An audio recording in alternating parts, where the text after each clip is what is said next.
Hello, welcome to the Alkaline podcast. My name is Riggs. I am coming to you from fucking sunny Brighton. Apparently, today's the last day of the heat. So I went out and tried to do ollies in front of a fucking whole basketball court full of youths. I can almost do it. What I'm trying to do is something called a front side 180. I don't really know what it is. I've watched some videos, and the problem is when you watch videos of people skateboarding, they're always people who are like proper good at it. So whenever they're like, all you got to do, right, is you do your fucking little jump, and you turn your body, and then you just sort of land on it after having done the trick. And then they do it in slow motion. I'm like, you can do it in slow motion all you want, but I still don't understand. I can't look at the whole person at the same time. Like, so he's like, so you as you jump in, you turn your whole body. But I'm like, well, I'm just thinking about fucking jumping, and then by the time even thought about the top half of my body, the board's on back on the ground again. I'm trying to figure it out, man. I've fucking been pinging my board off all over the place like one of those fucking electric pinball machines that you get in like, old arcades and that.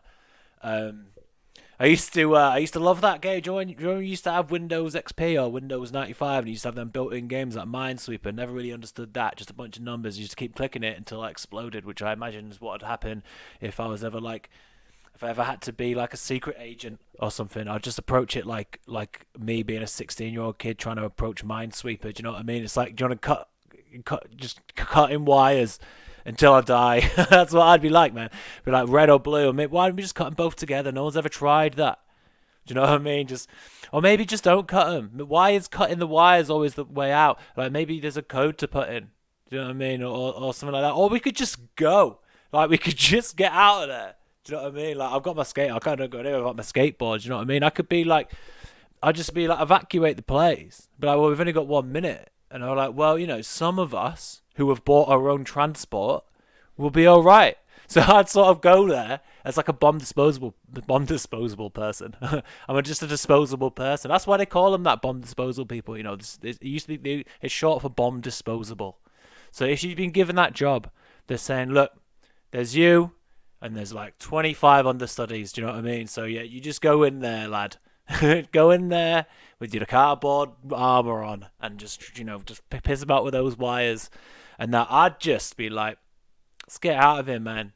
Just get out of here. This bomb is a good bomb. It knows what it's doing. We're up against people who know what they're doing.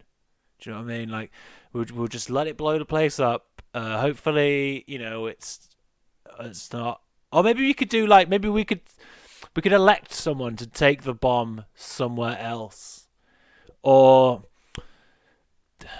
people you say like Bruno Mars. If so he's got that song about jumping on grenades, right? So that's obviously a viable thing. I imagine that Bruno Mars has done his sort of research. He's like, oh no, what's he do? He'll catch a grenade. I'll catch a grenade. That's the song, isn't it? Hang on, 1 second. Let's find out. I lost my mouse, so I've got to do it all on the keyboard mouse. So hang on. It's Bruno Mars. He's actually the fifth closest planet to the sun. But he's also got a major label contract, which is weird, isn't it? Right, so let's go here. It's not even in his top 5 favorite songs anymore. That's how out of the loop of fucking Bruno Mars is. Sounds like a dog. Sounds like an alien dog, doesn't he? Right, where is it? Is it called Grenade? We're gonna say, oh, it's the first song of Doo Wops and Hooligans, which actually named my first gang. I was in a gang, which is actually one of the sub gangs, one of the sort of. So do you know the film West Side Story? They actually had the two main gangs, and then they had understudy gangs just in case there was like a worldwide pandemic which wiped out the two main actor gangs, and then they would bring us in. We were all quarantined, and ours was called the Doo Wops and Hooligans gang. And with Bruno Mars, which is how I know him and how I'm going to get him to come and help us defuse the bomb. So he's got this song Grenade. I just want to know if he'll catch it. Does he catch it or does he jump on it? It's important to the plan.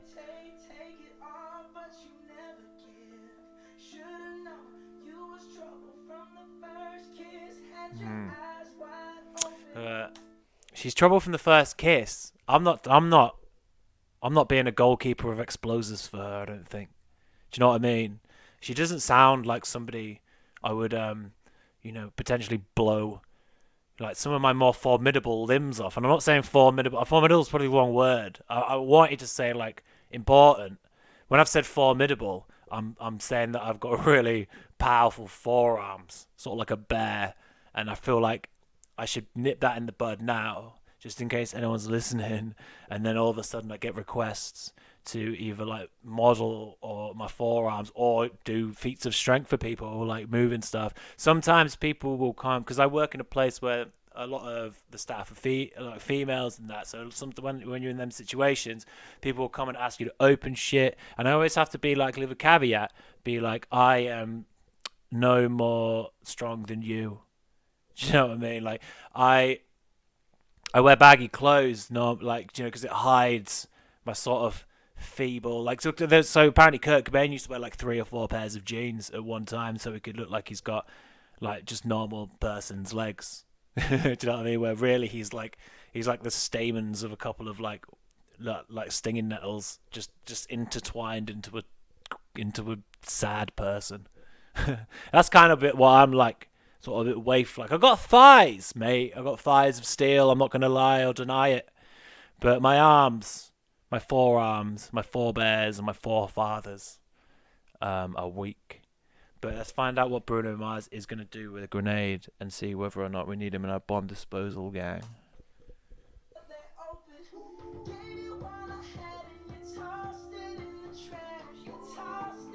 I'm glad that Bruno Mars is doing better for himself because he gives his girlfriend all he's got, and she just puts it all in the trash. Now, unless they've hired a skip or something like that, like they've just got that's a normal kitchen bin. I've only got one bin in my house. I don't know how many bins you have in your house, and there's no need to fucking brag about it. But the only bin I have in my house, no, actually, tell a lie. I've got one in the kitchen, normal sized kitchen bin. It's not a tiny kitchen bin. It's tell you what, if I go to your house and you've got a tiny kitchen bin, then you're not a good cook, man, because that is a not underused kitchen because them kitchen waste builds up, man. That's why our bin's in there. We got a bathroom bin that's full of like tissues. I'm not gonna because of our nose, it's full of colds and that. It's my own house. It's my own personal private activities. Stop asking me about it. But we haven't got any other bins. So I don't know if your house is full of bins, but she's taken all the Bruno Mars stuff and just thrown it into a single bin. So I'm glad that he's doing better. But of course, he's going to be doing better because he's called Bruno Mars. No one called Bruno Mars is working in Tesco's. Or at least not for a very long time. Mr. Mars. Hi, Mr. Mars. He's not working at Lloyd's TSB. Do you know what I mean? Mr. Mars. Mr. B. Mars.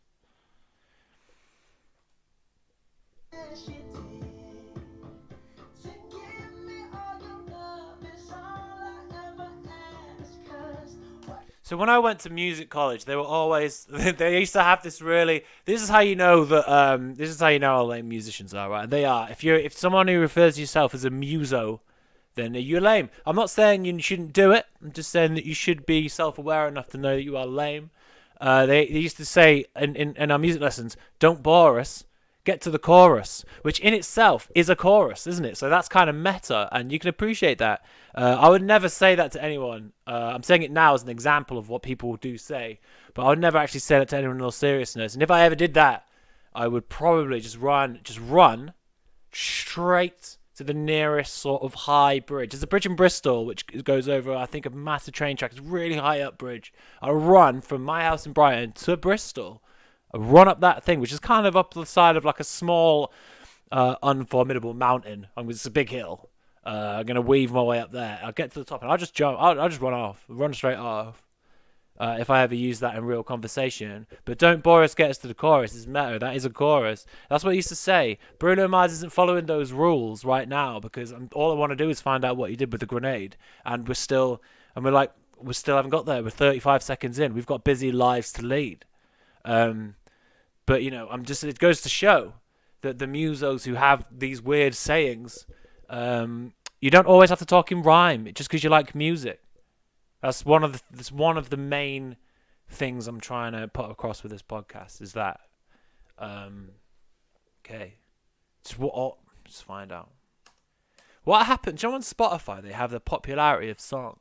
Like, it's got like 8 bars of popularity. I had a band, and all of our songs have got 0 bars of popularity. And even handier at the top, it tells you that less than 1,000 people have ever listened to your band that's been on Spotify for a decade. And it's nice of them to say that in such a public way, isn't it? Less than 1,000 people. That's less than 100 people a year. And you, as the singer of the band, used to practice singing them by listening to them on Spotify. So that is not even contributed enough to take it over 1,000. That's after being in the band for 7 years and practicing almost every day. Which means that Spotify is just letting everyone know how unpopular you are as a musician, which is real nice. It's handy. It's good. Occasionally, we would get like a check through the post for like 84p or something like that. Now that's the kind of thing you'd write. Just take your check. The check might have cost more than 84p, and the postage. It's absolutely bizarre. It's sort of like that's the music industry, isn't it?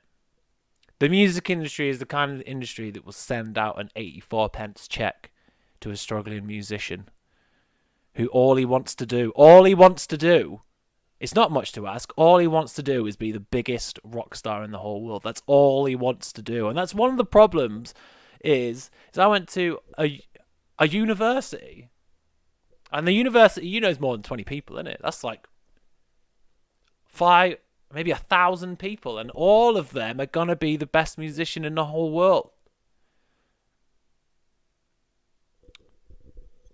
It's not very fair, is what I'm trying to say. But and it's not. Do you know what? I used to work as a kitchen porter, which is someone who washes up stuff that's been cooked in for a restaurant. In this instance, it was the Scotch Corner Hotel on the A67 junction of the A1 going up north. Scotch Corner Hotel, Crotch Corner Hotel, Botch Corner. That's what we used to call it. One time, they used to say the waiter, I'd be washing up, pan bashing, underwater pot technician. I'd be washing up, bashing those pans. Fighting that grease, mate. Putting my own elbow grease into the pans. Actually doubling the amount of grease that you need to clean off. So when they say, put some F into it, use some elbow grease, I'd be like, no, because it's counterintuitive. I've used degreaser in the water. So I'm not going to actually add any more of my own elbow grease. I'm just going to wash it at my own pace. The waiters used to come in after a shift, but normally like a Saturday after a busy shift, and they'll do their tips right by where the pans were, and by proxy where I was, because it's hard to wash pans from the other end unless you're like Inspector Gadget. But to be honest, he has more important things to do. But they would dole out their tips, but I didn't get tips. But if I didn't wash up, what are you gonna eat out of? You can't force restaurateurs, they're the people that own restaurants. You can't force restaurant patrons to just eat soup out of their hands. They need a bowl. And where are they going to get the bowl from? They're going to get the bowl from me. They're going to get a bowl from me who's on minimum wage, but also working double the legal hours, which means that I'm on half minimum wage. Legally. I didn't get any tips. We said, do you mind? We work here too. Do you mind if you're gonna do your tips? Why don't you do them in the waiters bit, the waitressing area? Like, you go and dole them out somewhere else, not in front of us. Don't flaunt your like £8.50 in front of me. And I worked with a deaf guy called Deaf Alan, and he didn't know that we called him that. I worked with a deaf guy called Deaf Alan. He was all right. He had long hair. He was really into anime. He was very bossy for a deaf person. He was fine. We were friends. We were a team. I could tell he was visibly pissed off by the money exchanging hands as well. I said to the main waitress, a waiter guy, I can't remember what he's called. It was a long time. This is what I'm talking, like 16 years ago, probably. Maybe more. Maybe even more. But actually, almost definitely less. And then I said, either going to cut us into your tips or do them somewhere else. Probably said it more politely, more meekly. I'm more of a confident person now in my mid-30s, but then I was probably a bit more high-pitched, a bit more northern as well, probably. So to rectify the situation, they gave me a pound coin, and I'd rather not receive anything. I'd rather not receive any money at all. Because what am I going to do with a pound coin? Pound coin's not even enough money to get the bus home. I can't get a drink at the bar. A pound off a drink. I've been washing up here for 6 years every single night. And you want to give me a pound coin? I'm not saying that I didn't accept and take the pound coin and spend the pound coin. I'm just saying it's a bit of a joke, isn't it? That's a bit of a joke. A pound coin. But he did it as like a power trip. And I'm like, you've already won. I don't understand. Sometimes you get that when you work in the food service industry. You get people doing power trips on people who already have zero power anyway. It's bizarre. It's like you want to exert your dominance over people who challenge you. You want to exert your dominance over people who have a possibility of taking your position. But now, so I don't get cut. So I got my pound coin. That's what I'm saying. So I'm not sure how I got onto that. We'll just go back to Bruno Mars. Does he catch the grenade? Or do you probably know this song really well? So you're like, well, can we just move on past this? But I just can't. I need to know. I think we must be getting to the chorus.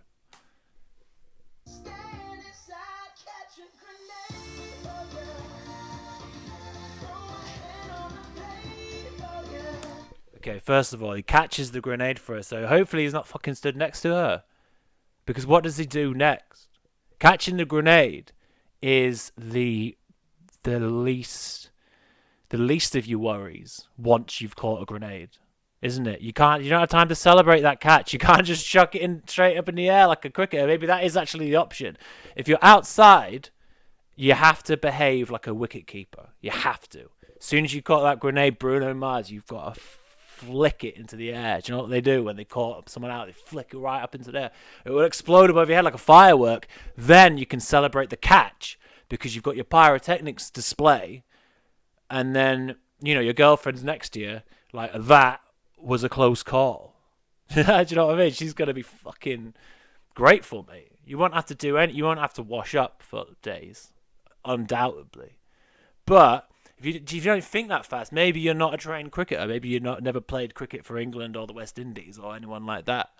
Like, maybe you're just a normal guy. I mean, you're not a normal guy because you're called Bruno Mars. No normal guys are called Bruno Mars. Is that even his real name?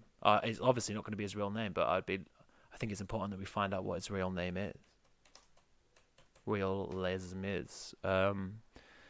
Pete Jean Hernandez. Pete Jean Hernandez. What would you rather have? Pete Jean. Hey, it's Pete Jean. Pete Jean Hernandez. My name's Pete Jean Hernandez. I don't know why. To me, because none of them names individually sound like they would be like the southern states of America. But when you put them together, for me, even the Hernandez, which is clearly from somewhere else, Peter Jean Hernandez. Peter Jean. Pete Jean. Pete Jean. Pete Jean Hernandez. Do you know what? I think I'd be a Pete Jean Hernandez fan. I'm not necessarily saying I'm not a Bruno Mars fan, but I'd never normally put him on. I'm just putting him on because I want to see if he's part of our bomb disposable unit of bomb disposable men. I mean, I've got to ask him as well because he hasn't had a song since Uptown Funk, mate. The first time I ever heard Uptown Funk, dude, I was at there was an open mic, music open mic in town. In Brighton. It was the Western Front, which is on the Western Road in Western Brighton, in the West. P.O. Box the West. You ever been there? It's the western side of Brighton. And it's called, the Western Front. And in there, I heard someone playing Uptown Funk, and I'd never heard it before, mate. And that, by the way, but live is fucking banging. If you've never heard it before, I was like, Jesus Christ, half of the people in this they've written this fucking song. I was like, these guys are fucking great. We're watching. It might be like when, do you know, when everyone went to watch the Sex Pistols in Manchester, I'm like, fuck this. It's all form a band. Do you know what I mean? Joy Division were there, and the Smiths. I'm glad they were all stood where they were stood. Do you know what I mean? Because like, imagine if like half a Joy Division was stood where the Smiths, like with half with like Johnny Marr or whatever, and then half the fucking Morrissey was over here with fucking Pete Cook or the other guy from like New Order, Joy Division. And what if they formed their own bands? Do you know what I mean? Joy Division with Morrissey, just dancing around with flowers at the front, and then the fucking Smiths with some guy just fucking, to be honest, marching on the spot and then convulsing on the floor and being very sad about it. Um, but yeah, should we let Gene Hernandez into our a disposable bomb men unit? The jury's out. Let's see what else his girlfriend's going to make him do. Or like, sometimes you get people in relationships who are long suffering, and you're like, she sounds like she took all this stuff, chucked it in the fucking trash. Do you know what I mean? He knew she was wrong from the start, but in the chorus he's still like, I'll still do all this shit for you, and you just want to be like Peter Gene Hernandez, get out of there. Do you know what I mean? You can do better. Like you can. So, like sometimes it's hard to see that you can, but you can. Like sometimes it's hard to really, like. Sometimes it's hard to see the sort of wood for the trees. That's a saying, isn't it? Sometimes people say it's hard to see the wood for the trees. There's too many trees in the way, I can't see any of the wood. Even though the trees are made out of wood. And I had this argument yesterday where someone tried to tell me that trees weren't actually made out of wood, which is fucking bizarre. I've never heard such things. Let's fucking Google it right now. I should have Googled it at the time, but I'm going to Google it right now. Are trees made? Oh, actually, I'm sort of leading Google on. You ever done that? You ever lead Google on? You try and type it in so that it gives you the answer you want. I should say what? I want Google to be impartial. I don't want to put in a leading keyword. Do you know what I mean? So I'm going to put, what are trees made of? Lots of people have Googled it. People have also said, what are trees used for? Which is classic humans, isn't it? Do you know what I mean? What are they used for? What are we going to use that for? The trees, they've been growing out. Sometimes they just build pavements just right over their roots. That must be annoying. Do you know when someone tucks you in too much at night? And you're like, that's nice, and I can tell that you care about me, but like, I need to breathe. And you have to fight your way out as a child. It's like being cocooned in like a linen chrysalis. But that's what trees are like. They're like, we like the tree, we want the tree to be there, but we also like to walk not on the road. Also, we don't want all of a sudden the path to turn into a park, into a tiny little rectangular park. So we're going to build tarmac around the fucking tree, and the tree's like, well, I've got these roots, and these roots are made for walking. I'm just saying. You know, that's what it's like. So what are trees used for? Shut up, humans. Trees aren't used for trees. How could trees benefit us? And then the next one is, what are trees good for? Good God, y'all. I couldn't go through with that. I really wanted to do that song then, but I honest to God couldn't go through with it. If I was a muso, I would have done. What are trees for? What are trees used for when cut down? What are trees for class 1? What are trees give to examples? Let's click that one. Trees are big and tall plants with very thick and hard stems. Oh my God, I need a cold shower after that sentence. Trees are, I just realised I was absentmindedly rubbing my chest as I read that. Trees are big and tall plants with very thick and hard stems. Christ, examples of trees are banyan, mango, cashew, neem, papaya, etc. None of those trees are trees that I would say if someone said, give me the examples of the names of some trees. Banyan, mango, cashew, neem, and papaya. Why haven't they said oak? Why haven't they said birch and ash, willow? These are the trees. What are the mango cashew tree? Right, cashew's a nut. Nut tree? Did you know? Did you fucking know, mate? And I'm not talking to you listening at home. I'm looking at a card which just has 4 pieces of personified toast on it, and they're all in a big huddle, and they're all talking to each other about how great the person who the card is for is. And I'm talking to you. Did you know, you 4 bits of exceedingly happy toast on a card, that cashews came from trees? Because I did not. Horse chestnuts come from a tree, so maybe I should have known. But, you know, top 5 trees, oak has got to be up there. We're all tree climbers. People are always talking about, we wish we didn't have iPads. We wish we could go back to the past so we can climb an oak tree. It's all people want to do. Now people have just got the oak tree climbing app. Do you know what I mean? Where you just see what it's like, and oh, look, a virtual squirrel. And, you know, like, and people know it's just not as good, but no one's saying, give me an example of a tree. Neem tree. I don't even know what a neem tree is. I used to follow a group called Really Big Trees, and it was fucking great. A neem tree. Let's have a look. Okay, there's 3 neem trees. No, hang on. There's a neem tree restaurant. There's a lot of... Let's have a go over here. Maybe this is boring. As a director indica, commonly known as neem. That's really funny. So they give it a really long, complicated name.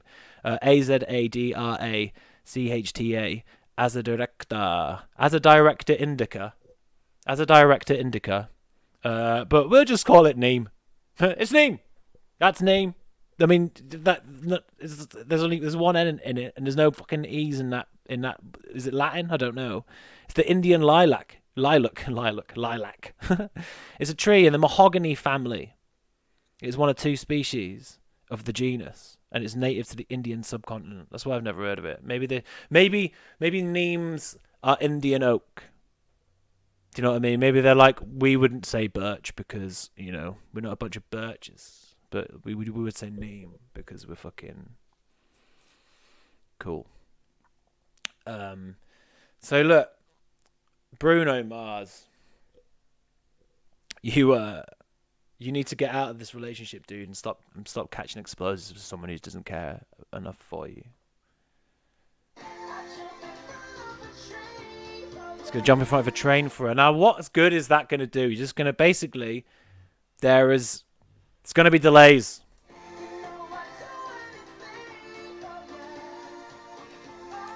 Sounds like a relationship you want to get out of. Dude, I'm actually going to have to go in a minute because I've got things to do. Sorry, mate. I don't know what that was about, what I just said to you there. But I will tell you this, stand-up comedy started again, man, and I'm fucking loving it. This is episode 50 of the Alkaline podcast. It's mad that I've made 50 of something, and what is it? I don't really know. You don't know. You know, it's just literally just talking into a fucking microphone in my room so that I don't go mad. But it's good. We're back out again. We're doing stand-up comedy. My name is Riggs. I'm a comedian. You can find me on YouTube and shit. Just type Riggs into YouTube, and that's me. Go on the Twitter. Just put an extra Riggs on there. It's 4 Riggses. Riggs. You go on to Instagram, it's 3 Riggses again. I like to keep people on their fucking toes, mate. Right, so on this Wednesday, I've got I'm gonna plug it anyway. We've got a sold out gig. It's at the Star of the East in Limehouse. This is a fucking well good lineup on the bill with Sean Walsh and Sarah Barron, and that's gonna be great. On Thursday, the 24th, we're heading out to Southampton. Doing a thing called Lampoon Comedy with a couple of comedians coming down from London. I'm pretty sure that Luke Poulton, someone I've not gigged with in a while, is coming down, and then somebody else. We're trying to think who was. Oh, Jacob Hatton is the guy who used to run Pegasus Comedy. They're coming down Southampton as well, I think. From the 25th to the 27th, going camping. You're not invited. I'm not even sure where it is, so don't even worry about that. Thursday, the 1st of October, your boy is back in Eastbourne, the Wheat Sheaf, and then we got more open mics coming up after that. You can check me out on some other shit, man. I did another dude's podcast where I just talked for too long and too loudly about stand-up comedy. It's quite fun. It's called the Ross Dravina Project. It's TRPR.com, I think. If you go onto his Instagram, the Ross Dravina Project, you'll be able to find the link for the episode up there. Go and check that out. I also do another podcast with my friend Jen Ives. It's we're watching this is loosely watching Big Brother from the start, but we just kind of talk shit for an hour or so.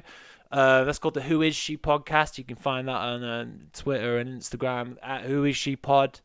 And that's pretty much it, dude. How are you? It's nice to talk to you. Sorry, it's just been me talking this whole time. Next time I'll leave a few gaps for you to sort of chime in and that. It was nice to find out some facts about Bruno Mars, wasn't it? So and also about banyan and neem trees. So that was that was good, wasn't it? But anyway, I'm gonna go wash your beards, ugly cunts, and I will see you later. Okay, bye.